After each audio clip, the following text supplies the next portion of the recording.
Episode की शुरुआत में हम देखते हैं कि ज़ेनित्सु तांजीरो को ढूंढ रहा होता है और दुआ करता है कि तांजीरो सेफ हो। तब वह बच्चा पूछता है कि क्या मुझे ही लग रहा है या फिर हम सच में गोल गोल घूम रहे हैं। तब ज़ेनित्सु कहता है कि मुझे भी ऐसा ही लग रहा है। तब वह बच्चा कहता है कि क्या तुम कमरे को खोलकर देखोगे कि अंदर कोई है या नहीं। तब ज़ेनित्सु काफी डर जाता है और कहता है मैं ही क्यों, और वो फिर से तांजीरो को ढूंढने लग जाते हैं। पर तभी ज़ेनित्सु को उस ड्रम की आवाज आती है और वो दोनों सीधा घर के बाहर फेंके जाते हैं। और यहाँ दूसरी ओर हम देखते हैं कि वो राक्षस अभी भी तांजीरो को अपनी ड्रम की धुन पर नचा रहा होता है और तांजीरो सोचने लगता है कि मुझे अपनी टूटी हुई हड्डियों के सहारे इसे हराना होगा, क्योंकि मैं जो काम शुरू करता हूँ उसे खत्म करके छोड़ता हूँ। और हम देखते हैं कि वो राक्षस अभी भी अपना ड्रम बजा रहा होता है और तांजीरो सोचता है कि मेरी टूटी हुई हड्डियाँ मुझे इसे हराने से नहीं रोक सकती। मुझे शांत रहना होगा और सोचना होगा कि मैं इसे कैसे हरा सकता हूँ। अब वो राक्षस बहुत इरिटेट हो जाता है और कहता है कि मुझे जल्दी ही मालिकी को खाना होगा, इससे पहले कि देर हो जाए। तब तांजीरो उस राक्षस से पूछता है कि तुम्हारा नाम क्या है, और वो राक्षस कहता है क्योगाय। तब तांजीरो कहता है मेरी बात सुनो, मैं तुम्हें उस बच्चे को खाने नहीं दूंगा, तुम्हारी ये कोशिश करना बिल्कुल बेकार है। और तब वो राक्षस कहता है कि मैं बच्चे को खाकर रहूंगा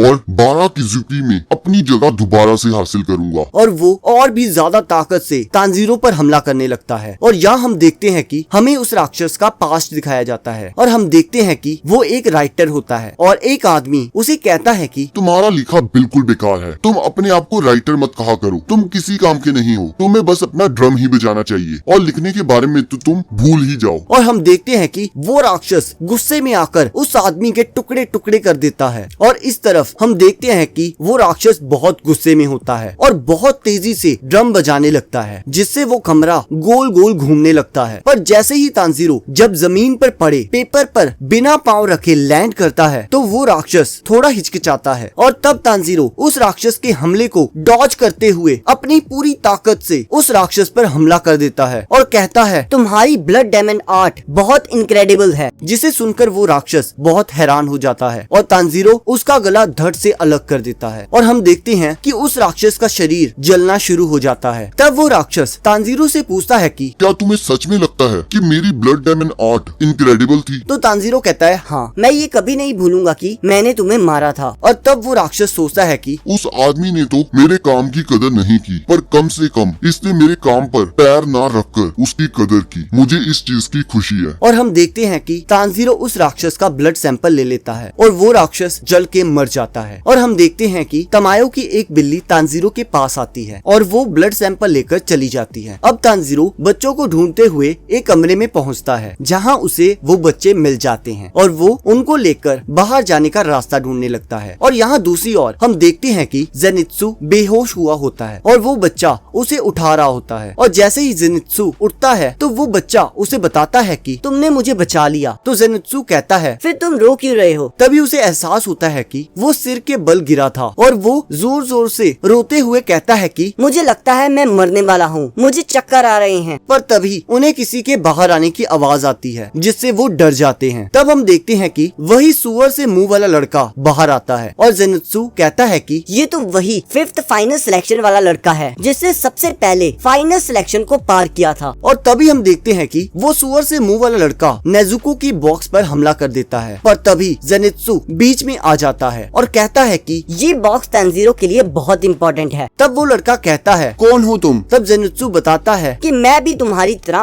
डेमन स्लेयर हूँ। तब वो लड़का कहता है कि मेरे रास्ते से हट जाओ, तुम्हें पता होना चाहिए कि हमारा काम सभी राक्षसों को खत्म करना है। पर ज़ेनित्सु कहता है कि तुम ऐसा नहीं कर सकते, ये बॉक्स तांजीरो को उसकी जान से भी ज्यादा प्यारा है। तब वो लड़का कहता है कि अगर ऐसा है तो मैं तुम्हें इस बॉक्स के साथ ही काट दूंगा। पर ज़ेनित्सु कहता है तुम्हें जो करना है कर लो, पर मैं नहीं हटूंगा। तो वो लड़का कहता है कि क्या तुम्हें नहीं पता कि इसके अंदर राक्षस है? तो ज़ेनित्सु कहता है कि मुझे शुरू से पता था, क्योंकि मुझे तांजीरो के बॉक्स से डेमन की आवाज आ रही थी, पर वो आवाज ह्यूमन से काफी मेल खाती थी और मुझे तांजीरो पर भरोसा है। एक राक्षस को अपने साथ रखने की कोई वजह उसके पास जरूर होगी। और हम देखते हैं कि वो लड़का ज़ेनित्सु को बहुत मारता है, यहाँ तक कि उसका खून निकलने लग जाता है। पर फिर भी ज़ेनित्सु उसे उस बॉक्स को हाथ लगाने नहीं देता। और यहाँ हम देखते हैं कि तांजीरो उन बच्चों के साथ घर से बाहर आ जाता है और ज़ेनित्सु को मार खाता देखकर काफी हैरान हो जाता है। और ज़ेनित्सु तांजीरो को कहता है कि मैंने तुम्हारे बॉक्स को किसी किसी को हाथ लगाने नहीं दिया, क्योंकि तुमने कहा था ना कि ये बॉक्स तुम्हें तुम्हारी जान से भी ज्यादा प्यारा है, इसलिए मैंने इसे बचाया। और वो लड़का फिर से जेनुत्सु को मारने लगता है और इसी के साथ एपिसोड खत्म हो जाता है। अब अगले एपिसोड का लिंक आपकी स्क्रीन पर आ रहा होगा, आप उस पर क्लिक करके अगले एपिसोड को देख सकते हो।